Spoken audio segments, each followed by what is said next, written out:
अस्सलाम वालेकुम जी। राना सनाउल्लाह साहब की तबीयत खराब होने के बाद इस वक्त खबर आ रही है कि वजीर आजम शहबाज शरीफ साहब की तबीयत भी अचानक से खराब हो गई है और तबीयत खराब होने के बाद उन्होंने पाकिस्तान वापसी का फैसला मौखर कर दिया है।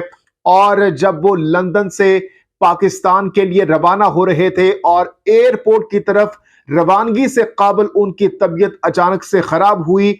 फैमिली ने उनको क्या मशवरा दिया, क्या डिसाइड किया गया, क्या कुछ हुआ और उनकी सेहत को अचानक से क्या हो गया है, यह एक्सक्लूसिव खबर इस वक्त मेरे पास मौजूद है जो कि इस वीडियो में आपके साथ शेयर करने जा रहे हैं।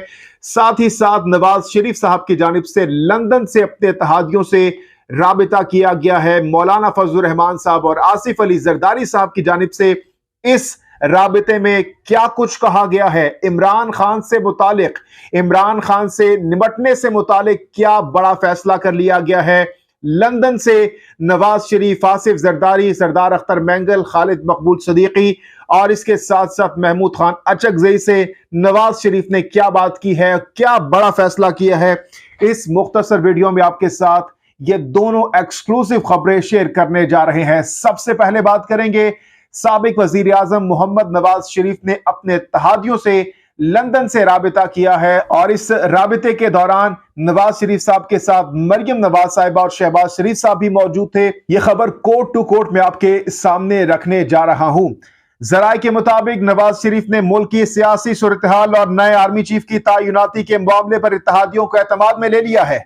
नून लीग के जराये का कहना है कि नवाज शरीफ ने आसिफ जरदारी, मौलाना फजलुर रहमान, सरदार अख्तर मैंगल, खालिद मकबूल सदीकी और महमूद खान अचकजई से मौजूदा सूरत-ए-हाल पर गुफ्तगू की है। जराये के मुताबिक इत्तेहादी हुकूमत ने मुल्क में इंतशार और बदअमनी की कोई भी कोशिश कामयाब न होने देने के अज़म का भी इयादा किया है और यह तय किया गया कि एहतजाज या लॉन्ग मार्च इमरान खान का हक सही, लेकिन कौमी सलामती पर कोई समझौता नहीं होगा।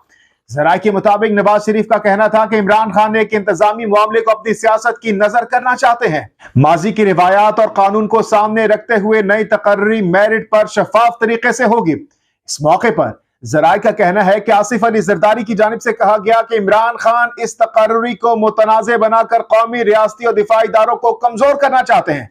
ऐसी कोई कोशिश किसी सूरत कामयाब नहीं होने दी जाएगी। इस मौके पर शहबाज शरीफ ने कहा कि यह शख्स हर इदारे और इसकी क़यादत को अपनी हरधर्मी की नजर करना चाहता है।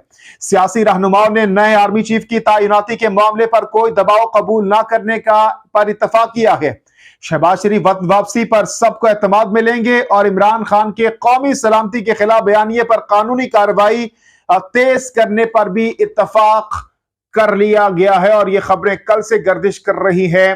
जराये बता रहे हैं कि इस वक्त जो इमरान खान साहब बयानिया लेकर चल रहे हैं, तो इस हवाले से कानूनी जो मामलात है उनको देखा जा रहा है कि इमरान खान साहब पर किस कानून के तहत और किस तरीके से उनको लीगली उन्हें कटहरे में खड़ा किया जाए और उनके खिलाफ कानूनी कार्रवाई की जाए।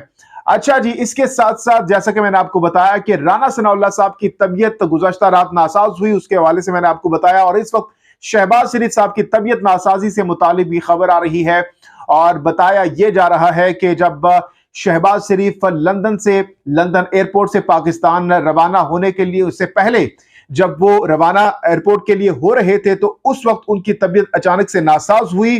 और फैमिली जराये बता रहे हैं कि जब वो उनकी तबीयत नासाज हुई तो फैमिली ने उनको कहा कि आप सफर ना करें चूंकि आपकी तबीयत ठीक नहीं है। और उनको हल्का बुखार होने के हवाले से बताया जा रहा है कि जब वो एयरपोर्ट रवाना होने से पहले उनका हल्का बुखार था, जिसकी वजह से उन्होंने अपनी जो फैमिली ने उनको मशवरा दिया वो माना और अपना जो सफर है पाकिस्तान की तरफ, उनकी जो रवानगी है उसको मौखर किया गया 2 दिन के लिए। और अब आज रात या फिर कल रात वो पाकिस्तान के लिए दोबारा से रवाना होंगे, पाकिस्तान के सफर के लिए। अच्छा जी, तो ये 2 एक्सक्लूसिव खबरें थी जो कि मैंने आपके सामने रख दी हैं। इस खबर से मुतालिक अगर आप राय रखना चाहते हैं तो जरूर दीजिएगा। जहांगीर खान को दीजिए इजाजत। अल्लाह हाफिज़।